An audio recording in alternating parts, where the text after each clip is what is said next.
সংগঠন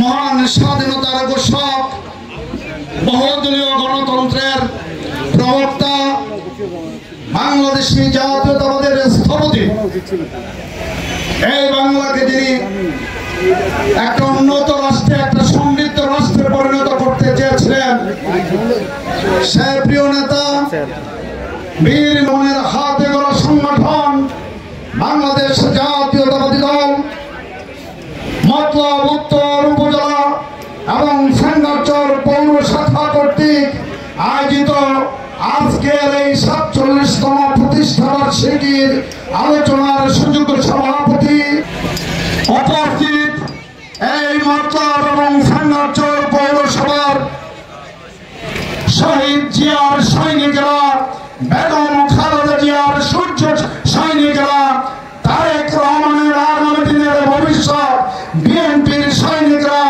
উপস্থিত বিশেষ করে আমার মা বোনেরা আপনাদের সকলকে আমার ব্যক্তিগত পক্ষ থেকে আমার প্রিয় সংগঠন বাংলাদেশ জাতীয়তাবাদী দলের পক্ষ থেকে এবং আমাদের এই চাঁদপুর ২ নির্বাচনী আসনের যিনি অভিভাবক যাকে কেন্দ্র করে আমাদের এই আয়োজন এত কর্মকাণ্ড এত কর্মসূচি আমাদের সে প্রিয় নেতা ডক্টর মোহাম্মদ জালাল উদ্দিনের পক্ষ থেকে শুভেচ্ছা অভিনন্দন এবং আজকের এই অনুষ্ঠানকে সুন্দর করবার জন্য সফল করবার জন্য আপনাদের যে ত্যাগ এই রুদ্রকে মাথায় রেখে প্রখর রুদ্রের মধ্যে আপনারা এই সবাই উপস্থিত হয়েছেন এই সভাকে সফল করবার জন্য সেজন্য আপনাদের সকলকে কৃতজ্ঞতা জ্ঞাপন করছি।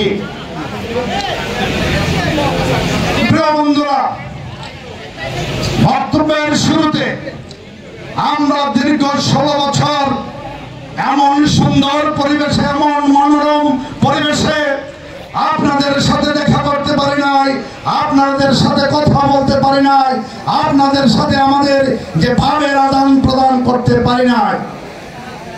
যাদের আত্মত্যাগের মাধ্যমে যাদের রক্তদানের মধ্য দিয়ে আমরা এই সুযোগটি অর্জন হয়েছে আমাদের এই সুযোগটি অর্জিত হয়েছে তাদের স্মৃতির প্রতি গভীর শ্রদ্ধা নিবেদন করে আমি আমার বক্তব্য শুরু করছি। প্রিয় বঙ্গবন্ধু জিয়াউর রহমান বারবার জাতির ক্রান্তিকালে জাতি যখন বিভ্রান্ত জাতি যখন নেতৃত্ব শূন্য সেই সময় শহীদ রাষ্ট্রপতি জিয়াউর রহমান কালুরঘাট বেতার কেন্দ্র থেকে আই মেজর জিয়া বলে স্বাধীনতার ঘোষণা দিলেন। সেই ঘোষণার মধ্য দিয়ে এ জাতি তার দিশা ফিরে পেয়েছে। এ জাতি ওই স্বাধীনতা যুদ্ধে ঝাঁপিয়ে পড়বার জন্য প্রস্তুতি নিয়ে মুক্তিযুদ্ধে অংশগ্রহণ করে ওই পশ্চিমা শাসক গোষ্ঠীর বিরুদ্ধে পাক হানাদার বাহিনীর বিরুদ্ধে এ জাতি লড়াই সংগ্রাম করে শহীদ জিয়ার নেতৃত্বে এদেশে মুক্তিযুদ্ধ সংগঠিত হয়েছে। তার প্রমাণ আপনাদের কাছে বলতে চাই, মুক্তিযুদ্ধে ৭ জন বীর শ্রেষ্ঠ আছে। ৭ জন সর্বোচ্চ যে খেতাব সেটা হলো বীর শ্রেষ্ঠ।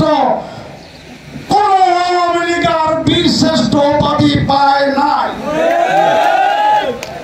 মুক্তিযুদ্ধে ১১টি সেক্টর ছিল, ১১টি সেক্টরের ১১ জন সেক্টর কমান্ডার ছিল। কোন আওয়ামী লীগের কোন সেক্টর কমান্ডার ছিলেন না। মুক্তিযুদ্ধের দ্বিতীয় বৃহত্তম খেতাব হলো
জাতীয় সংসদের সকল সদস্য সহ এমনকি বাইতুল মুকাররমের যিনি খতিব উনি সহ দাঁড়িয়েছে। সুতরাং দলীয়করণ কোন পর্যায়ে করেছিলেন, মসজিদ পর্যন্ত আপনারা দলীয়করণ করেছিলেন, সেই অপরাধের কারণে আপনাদেরকে পালাতে হয়েছে। সুতরাং এখানে কিছু কিছু বক্তা বলেছে আমাদের বিএনপির হাজার হাজার নেতা কর্মী রয়েছে, বিএনপি করবার জন্য, ধানের শেষের বিজয়কে নিশ্চিত করবার জন্য বিএনপি যথেষ্ট। কোন ফ্যাসিস্টের দোষরকে নিয়ে বিএনপি রাজনীতি করবার কোন প্রয়োজন নেই। প্রিন্টের মধ্যে বক্তব্য শেষ করব। কথা উঠেছে মতলব থানা বিএনপি নিয়ে। আচ্ছা, 2018 সালে বিএনপির একটা নিয়ম আছে, আপনারা সেই নিয়মটা অনেকেই জানেন, যারা জানেন না তাদের জন্য বলছি। 2018 সালে বিএনপির মনোনয়ন কে পাইছিল? ধানের শীষ জালাল ভাই। বিএনপির একটা কনভেনশনাল ল আছে, সেটা হলো গত নির্বাচনের দল থেকে যিনি মনোনয়ন পাবেন তার পরবর্তী নির্বাচনের মনোনয়নের ঘোষণার আগ পর্যন্ত ওই ব্যক্তি হলো ওই আসনের অভিভাবক, দলের প্রধান পৃষ্ঠপোষক। তাহলে এখন পর্যন্ত চাঁদপুর 2 নির্বাচনী এলাকার অভিভাবককে। আচ্ছা, আপনারা যে সংসার চালান, একটা নিয়ম কানুনের ভিতর দিয়ে চলতে হয় নাকি? হয় না? একটা সমিতি করলে, সংগঠন করলে, সেটা তো একটা নিয়ম কানুনের ভিতর দিয়ে চলে। তাহলে বিএনপি এত বড় একটা দল, যে দলটি বাংলাদেশের 4বার ক্ষমতা পরিচালনা করেছে, সেই দলের একটা নিয়ম শৃঙ্খলা আছে। সুতরাং এই নিয়ম শৃঙ্খলা বহির্ভূত ভাবে যারা বিএনপি করতে চান ওই ফ্যাসিস্টের দোষরদেরকে নিয়ে, আজকে আমার কাছে খবর এসেছে মতলব থানার সকল ফ্যাসিস্টদেরকে নিয়ে আপনি কোথায় সভা করছেন, এটা আপনাকে পরিহার করতে হবে।